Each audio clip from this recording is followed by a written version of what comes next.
बाप 2 दिन से बेटी के नंबर पर कॉल कर रहा था मगर नंबर बंद था। वो बेटी के ससुराल चला आया और पूछा ज़ारा कहाँ है। फ़ोन बंद है इसका।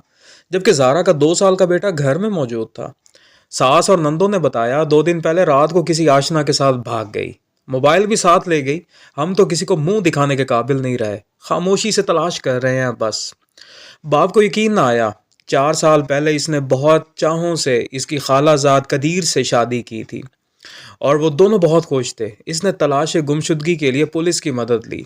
पुलिस ने ससुरालियों के बयान लिए। हर एक के बयान में तजाद था। चुनांचे ज़ारा की सास और नंदों को शामिल तफ्तीश किया गया, जिस पर उन्होंने इंकशाफ किया कि ज़ारा भागी नहीं बल्कि 11 नवंबर की रात उन्होंने इसको मार कर फेंक दिया था और शौहर को भी यही बताया कि वो किसी से राब्ते में थी। ज़ारा 7 माह की हामला थी। इसके साथ नन्ही जान भी मारी गई। झगड़ा क्या था? वही सास बहू की अजली चुपकलिशें और नंद भाभी का बैर। ज़ारा की 5 नंदे थीं और कदीर इनका इकलौता भाई, और इन्होंने खुद ज़ारा का रिश्ता मांगा और अपने हाथों से रुखसत करके घर लाई। झगड़ा पैसे का था। इनका ख्याल था कि इनका बेटा सारा खर्च बहू के साथ साथ हाथ रखता है, जबकि इसे सब कुछ माँ बहनों को देना चाहिए। वो खुद ज़ारा को दें। इन्हीं झगड़ों से तंग आकर कदीर इसे इटली भी ले गया और कुछ माह पहले ससुराल छोड़ गया।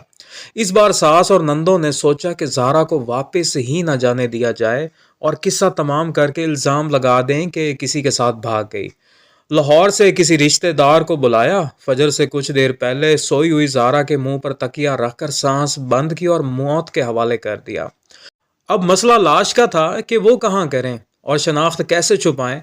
तो सर को धड़ से अलग करके चूल्हे पर जलाया गया ताकि नैन नक्श मसख हो जाएं। फिर जिस्म काट कर 2 अलग अलग बोरियों में डाला। एक बोरी नहर में और दूसरी झाड़ियों में फेंक दी। पुलिस ने इनकी निशानदेही पर मुख्तलिफ जगहों से जिस्म की बाकियात बरामद कर ली। लोग कहते हैं रिश्ता अपनों में करें, अपना मारेगा भी तो छाँव में डालेगा। यहाँ तो छाँव में भी नहीं डाला गया।